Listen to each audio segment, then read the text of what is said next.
राधा वल्लभ श्री हरिवंश। आज हमारे श्रीमद् भागवत का 113वां पाठ है, जिसमें कि राजा भरत के वंश का वर्णन। श्री सुखदेव जी कहते हैं, राजन, भरत जी का पुत्र सुमति था। यह पहले कहा जा चुका है। उसने ऋषभ देव जी के मार्ग का अनुसरण किया, इसलिए कलयुग में बहुत से पाखंडी अनार्य पुरुष अपने दुष्ट बुद्धि से वेद विरुद्ध कल्पना करके उसे देवता मानेंगे। उसकी पत्नी वृद्धसेना से देवताजित नामक पुत्र हुआ। देवताजित के असुरी के गर्भ से देवगुम्न के धेनुमति और परमेष्टि और उसके सुवर्चला के गर्भ से प्रीतिह नाम का पुत्र हुआ। इसने अन्य पुरुषों को आत्मविद्या का उपदेश कर एवं स्वयं शुद्ध चित्त होकर परम पुरुष श्री नारायण का साक्षात अनुभव किया था। प्रीतिह की भार्या सुवर्चला के गर्भ से प्रीतिहर्ता, प्रस्तोता और उद्धाता नाम के 3 पुत्र हुए। ये यज्ञादि कर्मों में बहुत निपुण थे। इनमें प्रीतिहर्ता की भार्या स्तुति थी। उसके गर्भ से अज और भूमा नाम के 2 पुत्र हुए। भूमा के ऋषि कुल्या से उद्रीथ, उसके देवकुल्या से प्रस्ताव और प्रस्ताव के न्योत्सा के गर्भ से विभु नाम का पुत्र हुआ। विभु के रति से उदर से पृथुसेन, पृथुसेन के आकुति से नक्त और नक्त के द्रुति के गर्भ उदार कीर्ति राजर्षि प्रवर गय का जन्म हुआ। यह जगत की रक्षा के लिए सत्व गुण की को स्वीकार करके साक्षात भगवान विष्णु के अंश माने जाते थे। संयम आदि अनेकों गुणों के कारण इनकी महापुरुषों में गणना की जाती है। महाराज गय ने प्रजा का पालन पोषण, रंजन, लाड़चाव और शासन आदि करके तथा तरह तरह के यज्ञों का अनुष्ठान करके निष्काम भाव से केवल भगवत प्रीति के लिए अपने धर्मों का आचरण किया। इससे उनके सभी कर्म सर्वश्रेष्ठ परम पुरुष परमात्मा श्री हरि के अर्पित होकर परमार्थ रूप बन गए थे।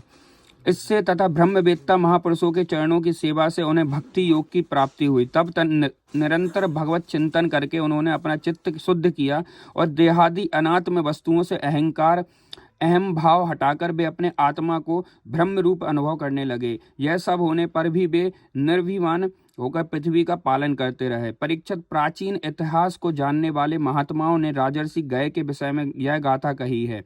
वो अपने कर्मों से महाराज गय की बराबरी और कौन राजा कर सकता है। वे साक्षात भगवान की कला ही थे। उन्हें छोड़कर और कौन ऐसे प्रकार यज्ञों का विधिवत अनुष्ठान करने वाला, मनस्वी, बहुज्ञ, धर्म की रक्षा करने वाला, लक्ष्मी का प्रिय पात्र, साधु समाज का शिरोमणि और सत्पुरुषों का सच्चा सेवक हो सकता है।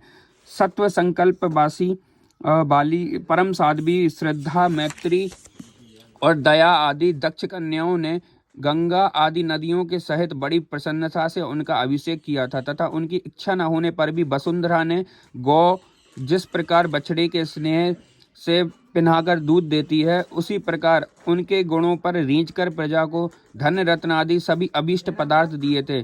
उन्हें कोई कामना न थी, तब भी वेदोक्त कर्मों ने उनको सब प्रकार के भोग दिए। राजाओं ने युद्ध स्थल में उनके बाणों से सत्कृत होकर नाना प्रकार की भेंटें दी तथा ब्राह्मणों ने दक्षिणादि धर्म से संतुष्ट होकर उन्हें परलोक में मिलने वाले अपने कर्म फल का 6वां अंश दिया।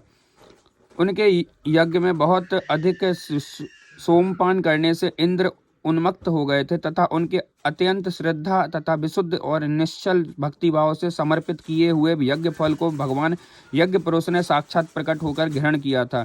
जिनके तृप्त होने से ब्रह्मा जी से लेकर देवता, मनुष्य, पशु, पक्षी, वृक्ष और तृण प्रयत्न सभी जीव तत्काल तृप्त हो जाते हैं। वे विश्वात्मा श्री हरि नित्य तृप्त होकर भी राजर्षि गय के यज्ञ में तृप्त हो गए थे, इसलिए उनकी बराबरी कोई दूसरा व्यक्ति कैसे कर सकता है। महाराज गय के गयंती के गर्भ से चित्ररथ, सुगति और अवरोधन नामक 3 पुत्र हुए। उनमें चित्ररथ की पत्नी उरणा से सम्राट का जन्म हुआ। सम्राट के उत्कला से मरीचि और मरीचि के बिंदुमती से बिंदुमान नामक पुत्र हुआ। उसके सरधा से मधु, मधु के सुमना से वीरव्रत और वीरव्रत के भोजा से मंथु, प्रमंथु नामक 2 पुत्र हुए। उनमें से मंथु के सत्या के गर्भ से भौवन, भौवन के दूषणा के उदर से त्वष्टा, त्वष्टा के विरोचना से ब्रज और ब्रज के विसूची नामक भार्या से सत्यजित आदि 100 पुत्र और 1 कन्या का जन्म हुआ। ब्रज के विषय में यह श्लोक प्रसिद्ध है। जिस प्रकार भगवान विष्णु देवताओं की शोभा बढ़ाते हैं, उसी प्रकार इस प्रियवत वंश को उसमें इससे सबसे पीछे उत्पन्न हुए राजा ब्रज ने अपने सुयश से विभूषित किया था। श्री कृष्णार्पणमस्तु।